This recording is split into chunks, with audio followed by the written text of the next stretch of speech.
বিশাল দুনিয়ার মধ্যে বাংলাদেশ ছোট্ট একটু দেশ, এত ছোট যে বিশ্ব মানচিত্রে যতটুক জায়গা বাংলাদেশ পেয়েছে তাতে বাংলাদেশ শব্দটা লিখতে অক্ষরগুলো বাংলাদেশের মধ্যে ধরে না। লিখতে লিখতে কলকাতা যাইয়ে দেশ লেখা শেষ হয়। চিটাগাংয়ের থেকে বাংলা শুরু হয়েছে, দেশ শেষ হয় কলকাতা যাইয়া। এত ছোট দেশ, তারপরও আল্লাহ পাক আমাদের এই ছোট্ট একটা ভূখণ্ড স্বাধীন করে দিয়েছেন, যার স্বাধীনতার স্বাদ বিভিন্নভাবে উপভোগ করি, উপলব্ধি করি। যে কোনো জায়গায় ইচ্ছা করলে আমরা মাদ্রাসা করতে পারি, মসজিদ করতে পারি, আমাদের কেউ ঠেকায় না। ঈদের নামাজ পড়তে পারি, উন্মুক্ত ময়দানে বয়ান বক্তৃতা করতে পারি, মাহফিল, তফসির মাহফিল, ওয়াজ মাহফিল করতে পারি।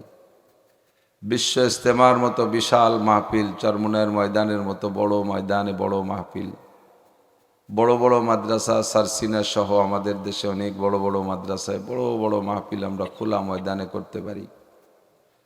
ফরজ অজিব সুন্নাতগুলো ওপেনে আদায় করতে পারি, পালন করতে পারি। এর সুযোগ আল্লাহ পাক আমাদেরকে দিয়েছেন।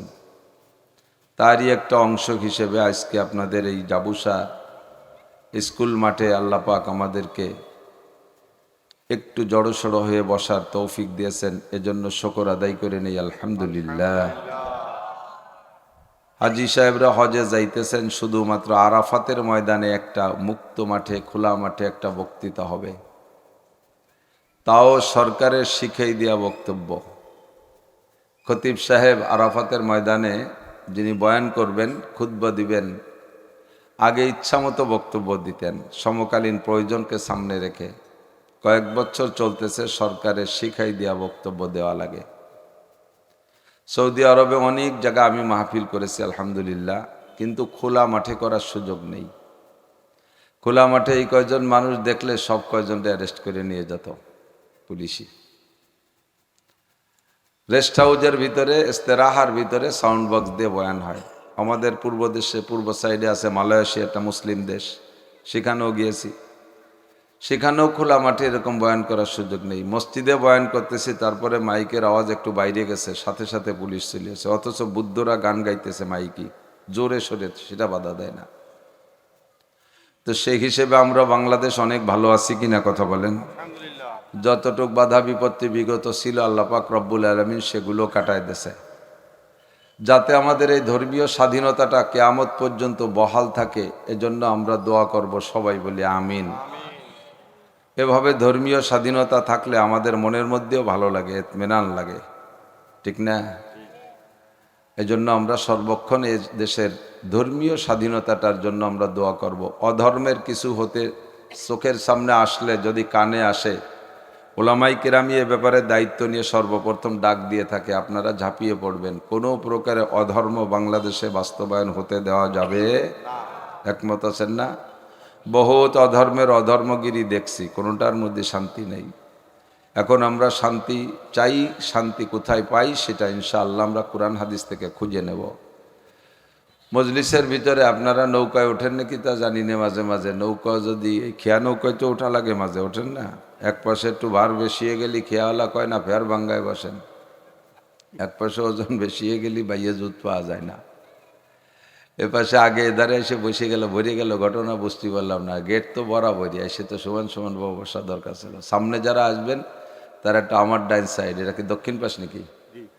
দক্ষিণ পাশে এসে বসে সমান সমান হয়ে যায়, যাতে আমাদের সর্বপ্রথম মানুষ, মানব জাতি শুরু হয়েছে যে মানুষটা থেকে, মানুষটার নাম জানা আছে? আব্বাজি আদম আলাইহিস সালাতু ওয়াস সালাম। খুব সম্মানের সাথে, অনেকে কয় আদমের তে। আপনার আব্বার নাম আব্দুল খালেক মোল্লা, আপনি কি বলেন আমি খালেকের পয়দা, এই করেন নাকি? খুব যত্ন সহকারে আব্বার নামটা বলেন, আমি আব্দুল খালেক মোল্লার ছেলে। তা আপনার আব্বা, আমার আব্বা তো একজন সাধারণ কৃষক, মূর্খ পাবলিক থাকলে থাকতে পারে, কিন্তু আর যিনি আমাদের প্রথম পিতা, তিনি তো সাধারণ কেউ না।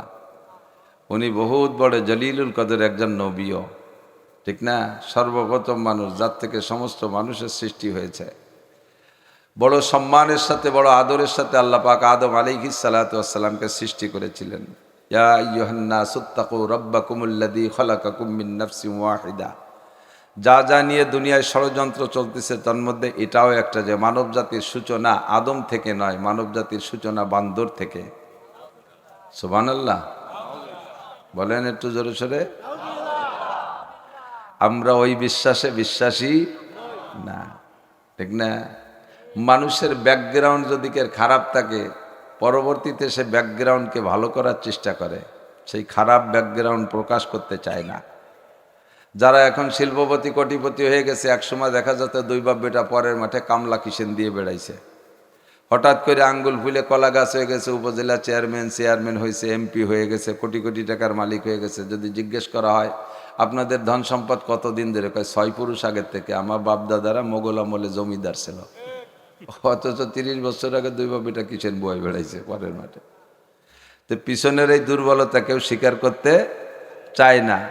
আর পিছনে যদি সবল থাকে তা তো আরো হাইলাইট করা দরকার, ঠিক না? তো মানুষের জন্ম বান্দরের থেকে, এই কথাটা কত বড় নিচু মনের কথা। এই কথাটা কিভাবে, এক তো বাস্তব না, অবশ্যই তা বাস্তব না। তো যদি কেউ বিশ্বাস করে যে তার বাস্তব, তাহলে তুমি সে কথা স্বীকার করবা কেন? বান্দর তো কত বান্দর দেখলাম, সুন্দরবন তো আপনাদের বাড়ির ধারে যে হেঁটে থাকেন, গাছের সাথে ঘষাঘষি করতে করতে বলে বান্দরের ল্যাজ পড়ে গেছে। পরে বান্দর দেখলো যে ল্যাজই যখন নাইতে কুজো এর উকুজে থাকবো কে, সোজায় দাঁড়াই যায়, দাঁড়াতে দাঁড়াতে মানুষ হয়ে গেছে। এটা কথার মতো কথা হলো? এটা কি বিজ্ঞানী না অজ্ঞানী? এটা বিজ্ঞানী না অজ্ঞানী? ডারউইনের মতবাদ। আর এই মতবাদের লোকও বাংলাদেশে আছে, বড় বড় শিক্ষিত পণ্ডিতরা সেই কথাকে বিশ্বাস করে। ভারতের হিন্দু পণ্ডিতরা এই কথাকে বিশ্বাস করে, সাধুরা বিশ্বাস করে। আস্তাগফিরুল্লাহ। আমাদের সর্বপ্রথম মানুষটা আদম আলাইহিস সালাতু ওয়াস সালাম আল্লাহ পাক বড় মোহাব্বত করে নিজ হাতে বানাইছিলেন, ঠিক না? ফেরেশতাদেরকে এনে আল্লাহ তাআলা একটা মত বিনিময় সভাও করে নিয়েছিলেন, পরামর্শ সভা না। কোন কোন উলামায়ে কিরাম বলে আল্লাহ ফেরেশতাদের সাথে পরামর্শ করেছেন, একটু বললেন নাউজুবিল্লাহ। পরামর্শ করে কে? যার নিজের বুদ্ধির অভাব আছে, বুঝে উঠতে পারে না, তাই 10-এর কাছে পরামর্শ করে একটা সিদ্ধান্ত নেয়, ঠিক না? তা আল্লাহ পাক কি বুদ্ধির অভাব আছে? আল্লাহর বুদ্ধির অভাব নাই। লাস্টে আল্লাহ কথা বলে দিয়েছেন, ইন্নী আলামু মা লা তা'লামুন, তোমরা ফেরেশতারা যা জানো আমি যা জানি তা তোমরা সবাই মিলে জানো না। জাস্ট তোমাদের মত বিনিময়, তোমাদের মতামত কি, বলতে চাও কি, আমি এটা জানার জন্যই তোমাদের কিনে বসছি। কি বললেন? ইন্নী জাইলুন ফিল আরদি খলিফা, আমি দুনিয়ায় প্রতিনিধি বানাইতে চাই। আমার প্রতিনিধি, খলিফা মানে কি? প্রতিনিধি। প্রতিনিধি মানে কি? অ্যাসিস্ট্যান্ট, নায়েব, ঠিক না? তো এর অর্থ কি? যে গোটা দুনিয়াকে পরিচালনার দায়িত্ব স্বয়ং আল্লাহ পাক রব্বুল আলামিন সৃষ্টি করেছেন, তিনি সমস্ত জগৎকে পরিচালনা করবেন আল্লাহ।